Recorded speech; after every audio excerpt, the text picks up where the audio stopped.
예, 이 시각 현재 고향 킨텍스에서는 더불어민주당 대선 후보를 뽑기 위한 마지막 수도권 제주 강원 합동연설회가 진행 중입니다.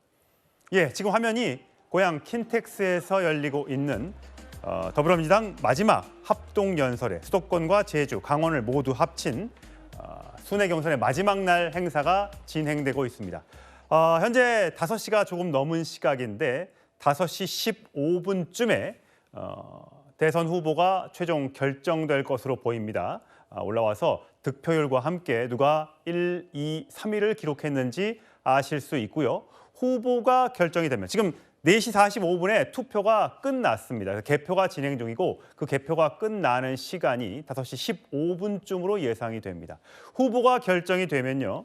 5시 40분쯤에 그 후보자가 대선 후보 수락 연설을 하게 됩니다. 어제 호남 경선까지는 당원 조사, 당원의 그 득표만 계산해서 90%에 가까운 89%의 득표율을 기록했는데 오늘은 일반 여론조사 50%까지 합산해서 그 결과를 발표하게 됩니다. 과연 이재명 후보가 압도적인 득표율 90%를 넘길지 그것이 지금 관심이 쏠리고 있는 부분입니다. 잠시 후에 한 명의 후보, 최종 후보가 결정이 되겠습니다. 오늘은 후보들을 응원하기 위해서 많은 지지자들이 응원봉을 들고 저 현장에 모여들고 앞에도 장사진을 치고 있다고 합니다. 이재명, 김경수, 김동연 세 후보 모두 응원봉을 들고 오늘 합동연설회장에 들어와서 인사를 했다고 합니다. 특히 요즘에 이재명 후보 같은 경우는 방탄조끼를 입고 다니죠. 정치 테러에 대비해서 보안 검색도 강화됐다고 합니다. 예, 마지막 경선 현장에 킨텍스가 넓긴 합니다만 15,000명이 몰렸다고 합니다. 3명의 그 오늘 목소리는 잠시 뒤에 전해드리겠고, 자 저렇게 이념에 빠지지 말고 통합해야 한다. 광장에 함께한 모든 세력이 힘을 합쳐야 한다. 한 팀이다. 더 크게 단결하자. 이런 메시지들을 남기고 마지막 이제 투표 결과를 기다리고 있습니다. 잠시 후에 현장을 연결해 보도록 하고요. 자, 오늘은 김진욱 전 대변인에게 먼저 물어보겠습니다. 자, 어제까지 나온 결과가 89%입니다. 좀 어마어마한 숫자가 나왔는데 뭐 89나 90이나 큰 차이는 없겠습니다만 이렇게 압도적인 득표율이 나온 것 이유가 뭐라고 보십니까? 일단 지금 이제 어제까지 나왔던 이 득표율 같은 경우에는 지금 민주당의 권리당원 50%의 비율 이 부분만 반영되고 있는 겁니다. 당심 50%에서 그중에 90%에 가까운 득표를 했다라는 것들은 당원들 입장에서 보면 이번에 이재명 후보를 통해서 정권 교체를 확실히 해달라라는 그런 의지가 반영되고 투영되고 있는 것이다라고 볼 수 있습니다. 지난 12.3 비상겸 내란 사태 이후로 생각지도 않았던 조기 대선 국면을 맞게 됐는데 이 과정들 속에서 과정들 속에서도 정권 교체를 확실히 이루어낼 수 없다라고 한다면 앞으로 더 큰 위협 상황이 민주주의에 대한 위협적인 상황들이 발생할 가능성 배제할 수 없다. 그렇기 때문에 이제는 확실하게 정권 교체를 통해서 무너진 민주주의를 다시 한번 세우는 그런 역할들이 필요한데 그 역할을 제대로 해낼 수 있는 사람, 이런 사람은 지난 22년 대선 후보였고 지난 3년 동안 민주당의 당 대표로서 앞장서서 리드해 왔던 그런 이재명 후보가 적격이다. 이런 판단들이 당원들 사이에서는 확고하게 자리를 잡았던 것으로 평가할 수 있습니다. 예, 최수영 평론가. 어쨌든 50%의 일반 국민 여론조사를 합산해서 발표하게 됩니다. 사실 이 경선 룰을 가지고 초반에 잠깐 진통이 있었잖아요. 그동안에 민주당의 경선 룰은 100% 여론조사를 통해서 그렇죠. 대선 후보를 결정해 왔으니까요. 어떻습니까? 이 50% 일반 여론조사도 저렇게 압도적인 득표율, 이재명 후보가 많이 득표를 가져가게 될까요? 저도 그렇게 예상합니다. 왜냐하면 권리당원 대의원 지금 추세가 거의 비슷하잖아요. 그러면 사실 어찌 보면은 우리가 당대표 선거 같은 경우는 이제 당심이 민심을 견인하는 선거지만 대선은 또 민심이 당심을 견인하는 선거라서 말씀하신 것처럼 통상 100% 여론조사라는데 이번은 사실 좀 특수 상황이지 않습니까? 이게 5년 단위 선거가 정상적으로 이루어지는 게 아니라 윤석열 대통령의 조기 파면으로 인한 치러지는 일종의 약간 귀책사유 같은 보궐선거 성격이기 때문에 민심도 아마 당심과 유사한 것을 보일 수 있다 그러면은 저는 그 비슷한 수치가 나올 거라고 봐요. 제가 그래서 처음에도 말씀드린 거는 이런 상황이라 그러면 굳이 여론조사를 무당층 다 포함해서 그냥 무조건 100% 국민 여론조사로 해도 제가 보기에 큰 대세의 지장은 없었을 텐데 이재명 후보에게 무언가 완벽한 어떤 추대대회 형식을 빌어주려고 하는 뭐 민주당 내 주류의 어떤 그런 움직임들이 결국 이렇게 말하자면 마지막까지 이제 그 완벽하지 못한 룰 세팅을 했는데 그럼에도 불구하고 저는 뭐 9대 명이라는 우리가 흔히 예측하는 수치도 나올 것 같고요. 어쨌든 이재명 후보가 이번에 뭐 당의 일극도 일극이지만 이번 대선 과정에서 보여줬던 경선 과정에서 보여줬던 거는 이제 압도적인 본인의 어떤 그런 그 기록으로 모든 경쟁자들을 정말 다 아우르는 그런 어떤 본인만의 이재명 체제의 완성을 보여주는 추대대회 형식이 아닌가 저는 그렇게 봅니다. 예, 김동원 대변인. 네. 국민의힘도 다음 주에 2명의 후보가 결정이 되죠. 그렇습니다. 장소는 저 같은 곳인가요? 그렇습니다. 일산 킨텍스에서 하고 있습니다. 예. 지금 어쨌든 국민의힘은 굉장히 치열하게 지금 네. 경선 과정이 진행되는 반면에 민주당은 어떻게 보면 이재명 후보의 독주 체제를 가고 있지 않습니까? 자, 민주당과 국민의힘 경선 과정에서 이게 이제 결국은 본선에 가서 붙었을 때 어떤 결과로 이어질 걸로 예상하세요? 네, 지금 오늘 민주당의 킨텍스 결과 참 그 흥미가 진진하십니까? 우리 시청자 여러분께 제가 되묻고 싶습니다.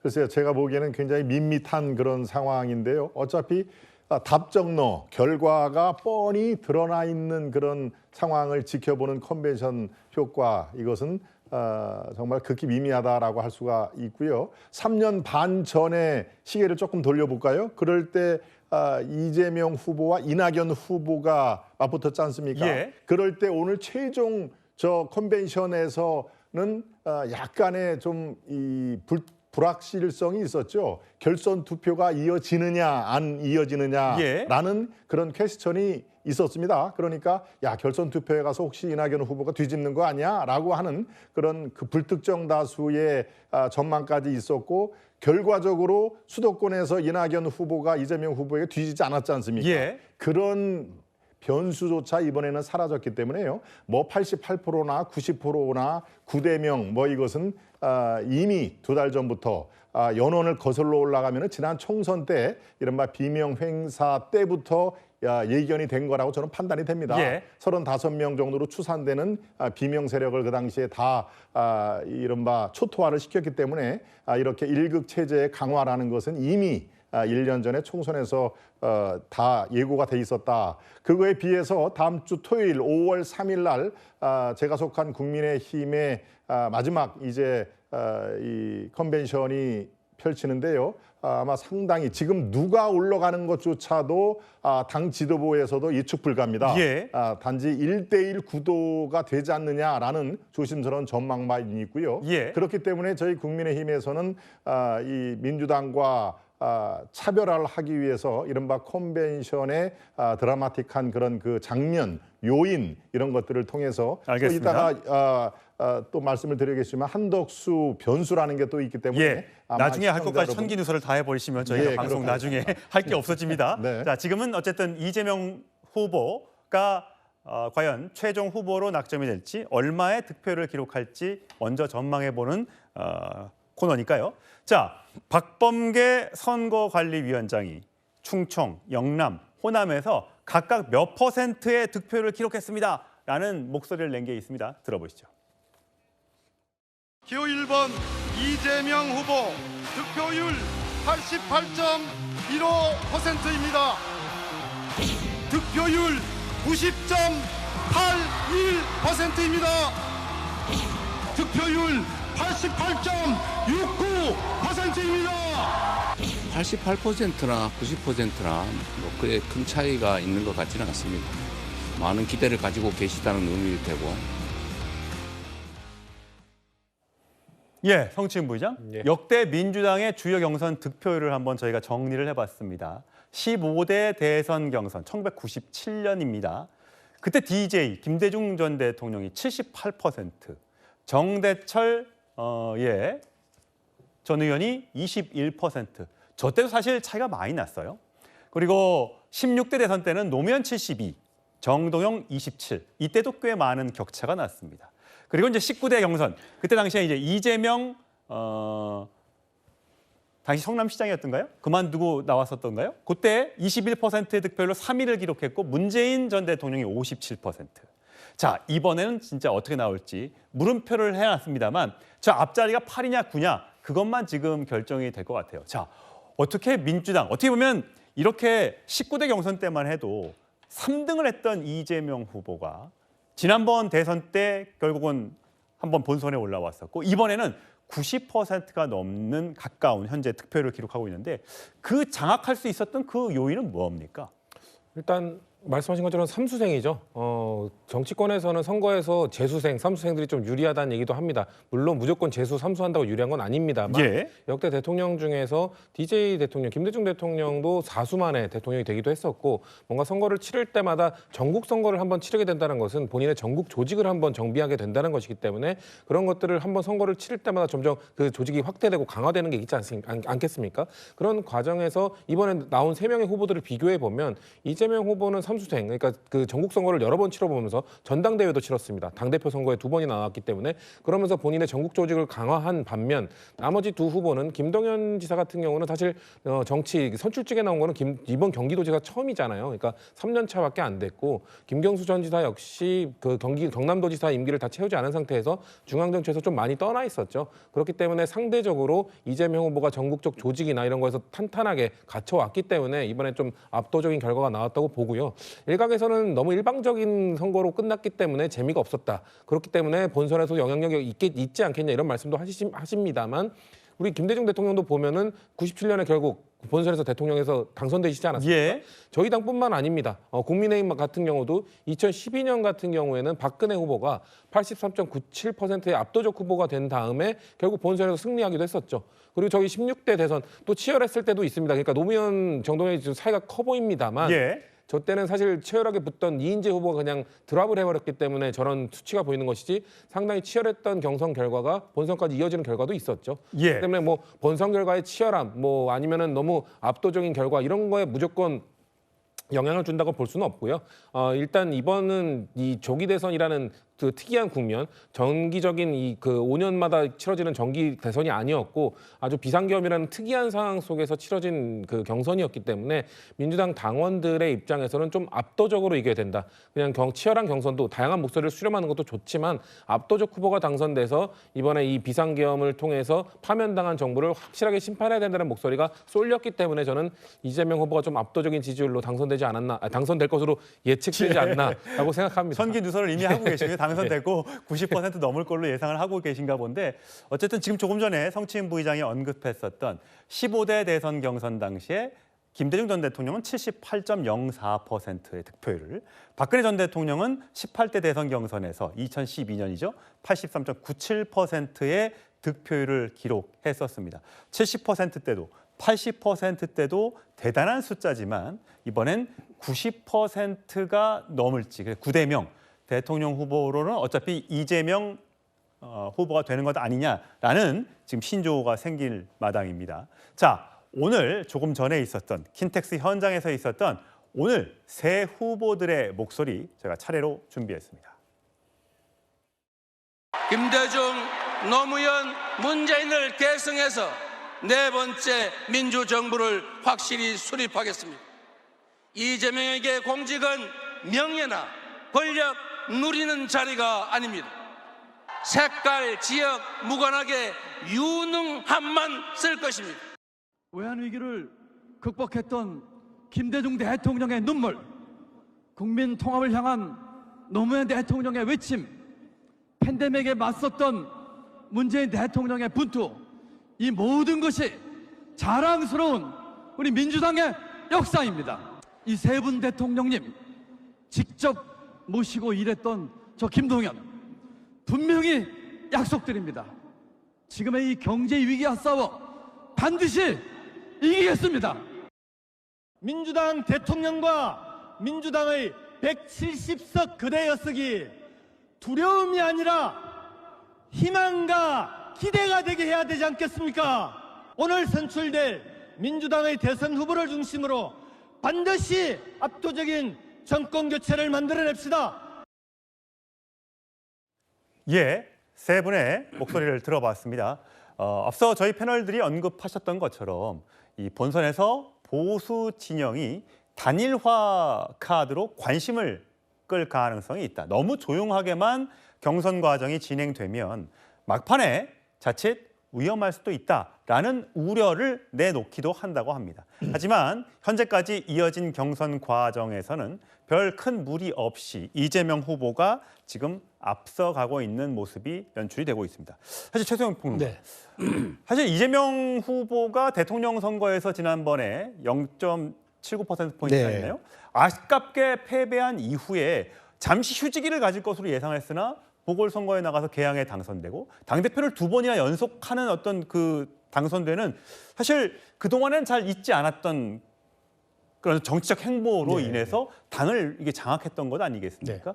그때 당시에는 저게 과연 가능할까, 바람직할까라는 얘기가 있었습니다만 결과적으로는 이재명 후보의 저 정치적 그 선택이 맞았던 겁니까? 그렇습니다. 그러니까 많은 분들이 비판했었습니다. 역대 어느 대선 후보가 지고 나서 바로 정계에 복귀하고 당권까지 거머쥐는 건 없었다. 근데 그 사이에 또 이재명 후보는 당시 그런 보도도 있었어요.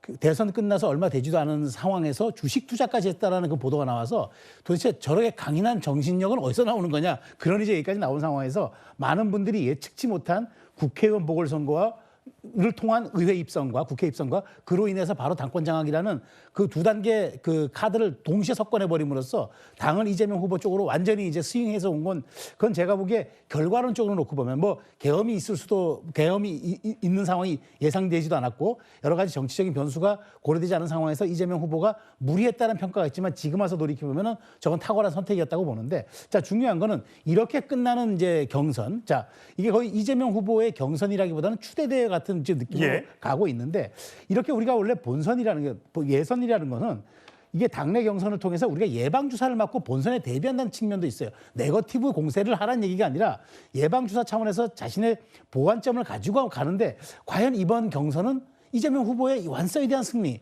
이게 무슨 의미가 있느냐. 사실 착한 2등 전략이라고 해서 김동연 후보나 김경수 후보가 이재명 후보를 향해서 날카로운 공격이나 이런 것들 하지 않더라고요. 않죠. 전 최소한 여기에서 네거티브, 사법 리스크 이런 얘기가 아니라 이재명 대표의 철학, 신념, 가치관, 정체성, 당의 노선과 부합하는지 예리하게 물고 들어가야 되는데 그런 점이 없이 소극적 완주 전략을 택한 게 오히려 저는 이재명 후보가 초반에는 당권을 장악한 건 탁월한 선택이었지 모르겠지만 이렇게 밋밋하고 이렇게 아무 색깔 없는 경선이 과연 본선에 득이 될까? 이 점은 약간 좀 의문점 부호가 붙습니다. 예, 지난번 대선에서는 이낙연 후보를 꺾고 50.29%로 과반을 넘겨서 대선 후보가 됐었는데 4년도 안 지났죠. 지금 3년 만에 치러지는 이 대선에는 90%에 가까운 득표율을 기록하고 있는 것, 많은 분들이 좀 놀라울 것 같습니다. 자, 아까 말씀드렸듯이 이재명 후보는 이번이 대선 3수가 됩니다. 과거에는 어떤 발언들을 했는지 저희가 정리해봤습니다. 법정 부담금 15조 원을 폐지하시겠습니까? 그냥 두겠습니까? 지난번에 이미 말씀드렸고 안 하겠다는 뜻입니까? 자, 그래서 말씀드렸고요. 지금 우리가 지금 보고 있는 이 최수식 농단의 A를 물으면 A를 답해 주시고 A에 대해서 B 얘기를 하지 마시고 북풍농단이 왜 나오십니까? 정치 보복하겠다. 검찰 이렇게 키워가지고 국물도 없다. 이런 소리 하면서 국민들 갈등시키고 증오하게 하면 이 민주주의의 위기가 곧 경제의 위기를 불러온다는 동의하십니까? 제가 안 한 얘기를 저렇게 됐습니다. 그러면 하시니까 네, 그건 나중에 확인하기로 하고요. 사드 불필요하게 배치하겠다. 어디다 배치하실 겁니까 대체? 다시 경제 혼란 오겠지요. 지금 현재 타격한다고 하니까 한반도 리스크가 올라가가지고 지금 미국에서 전쟁 위협을 걱정하지 않습니까? 이런 게 바로 경제를 망치는 길이다. 저는 성남시장이나 경기지사 하면서 하신 그런 부정부패에 대해서 제대로 법을 적용하는 것이야말로 민주주의고 그것이 경제 발전의 기초라고 생각하는데 거기에 대해서 한번 한 말씀 해보시죠. 답을 하시죠. 딴 얘기하지 마시고. 엉뚱한 거 답을 하는 거는 원래 엉뚱한 옳지 않은 답하고 겁니다. 내빼는 데는 우리 답을 먼저 하세요. 아니십니까? 남이 안 한 얘기를 가지고 뭐 엉뚱한 뭔 얘기를 안 한 걸 제가 하니까. 했습니까? 그런 식으로 거짓말하거나 그러지 마세요. 자, 상습적으로 그러면은 지금 거짓말하시지 않습니까? 안철수 후보에게 국민들에게 발언권 한번 드리겠습니다. 물어보십시오. 잠시만요. 네, 안철수 후보 말씀하십시오. 네. 예, 김진욱 전 대표님. 아까 앞서 2017년의 대선 경선 과정, 그때 당시에는 문재인 전 대통령이 57%로 1등, 이재명 후보는 21.2%로 3등을 했었어요. 그러니까 저 2017년에 3등으로 떨어진 이후에 경기지사가 되잖아요. 그때는 경기지사를 어떻게 했던 기억이 잘 안 나서 그런데 경기지사 어떻게 했던지 기억나세요? 2017년도에 그 이재명 당시 후보가 득표했던 21%는 상당히 기염을 토했다라는 평가를 받았던 21%입니다. 예. 왜냐하면 이미 2012년도에 대선 후보를 역임했던 문재인 후보, 당시엔 또 당대표도 이미 한번 하셨지 않습니까? 그렇죠. 그랬던 막강한 재수를 하던 그 후보를 상대로 해서 이 서울의 이 경기도의 성남시라고 하는 작은 기초단체장이 21%를 득표할 거라는 생각은 아무도 하지 못했던, 그래서 상당한 선전과 기염을 토했다, 의미 있는 3등이었다라고 이제 평가를 받았습니다.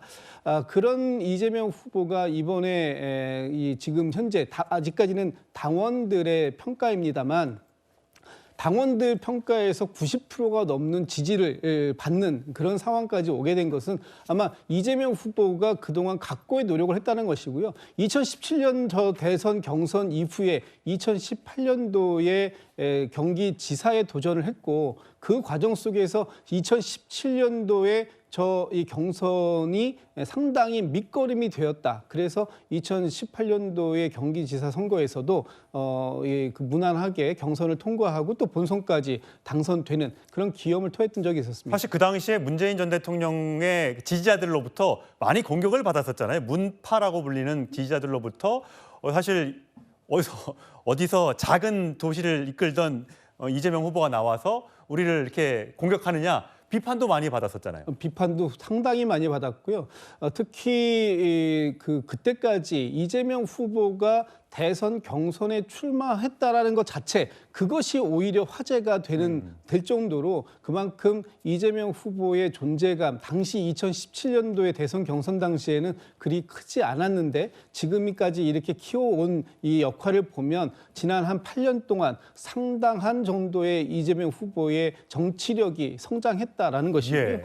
지금 그 이재명 후보가 그동안 이번에 특히 이렇게 또 압도적인 당원들로부터의 지지를 받을 수 있었던 또 하나의 좀 숨은 그 이력이 있다면 그건 아마도 지금 지난 3년 동안 윤석열 정권의 검찰로부터 이재명 후보에 대한 어떤 검증이랄까 이런 부분들에 대한 탄압, 정적 제거 이런 여러 가지 상황들이 이재명 후보의 체급을 오히려 키워놨고 또 정치 테러, 작년 같은 경우에는 정치 테러도 있지 않았습니까? 예. 그런 것들이 오히려 이재명 후보가 이번에 아니면 안 되겠다라고 생각하게 된 가장 결정적인 장면들이 여러 번 있었던 것 같습니다. 예, 아직 이재명 후보가 최종 후보로 결정된 것은 아닙니다만 잠시 후 한 3, 4분 뒤면 후보가 최종 발표될 걸로 보입니다. 그동안 이재명 후보 여러 가지 고비를 많이 겪어왔었죠. 그 장면 영상으로 준비했습니다. 무능 폭력 정권을 향해 국민 항쟁을 시작하겠습니다. 오늘부터 무기한 단식을 시작합니다. 물도 소화가 안 될 때가 있었어요. 강제 단식. 어떤 물 좀 때워 먹었더니 뭘 뭐라더라? 월병 단식한다고 그러더라고요. 녹색병원에는 단식 치료 경험이 많은 전문의들이 있다고 그쪽으로 이송을 하기로 했습니다.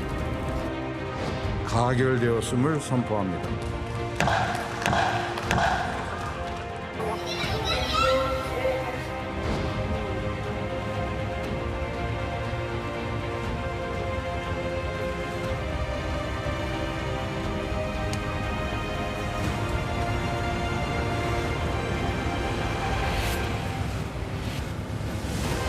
대표님이 어떤 말씀 해주셨어요?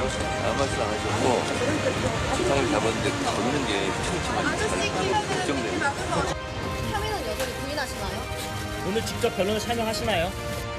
사법부에 깊은 감사의 말씀을 드립니다.